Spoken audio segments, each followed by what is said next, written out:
আজকে একটি বিশেষ কথা।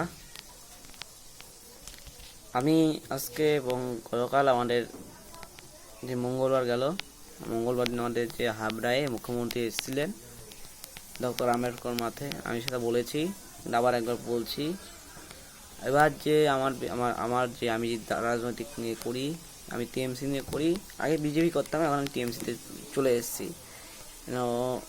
ওই দলে থেকে অনেক কিছু ভোগ করতে হয়েছে, তাই ওখানে না থাকাই ভালো। টিএমসিতে আসাই অনেক ভালো, কিন্তু টিএমসিতে থাকা অনেক কিছু দরকার। স্কুল ছাত্রদের কিন্তু সাইকেল, মোবাইল, আরও অনেক কিছু দেয়, জুতো। সেটা আমরা 12 ক্লাস উঠে গেলে তারপরে তোমার মোবাইল পাবো। সেমনই অনেক কিছু দিচ্ছে আমাদের মুখ্যমন্ত্রী, মাননীয় মুখ্যমন্ত্রীজি দিচ্ছেন। তাই এবারে আমি বলতে চাই 2026 সালে মুখ্যমন্ত্রী আসা দরকার। এই বাংলা জিতবে এবং বাংলায় মুখ্যমন্ত্রী আসবেন। বিজেপিকে আমি এখানে ঠাঁই দিতে দেবো না, এবং বিজেপিকে ঠাঁই দেবো না। আমি চাই বিজেপি আমাদের এই বাংলা উজ্জ্বল হোক। আমি চাই এই বাংলায় টিএমসি আসুক।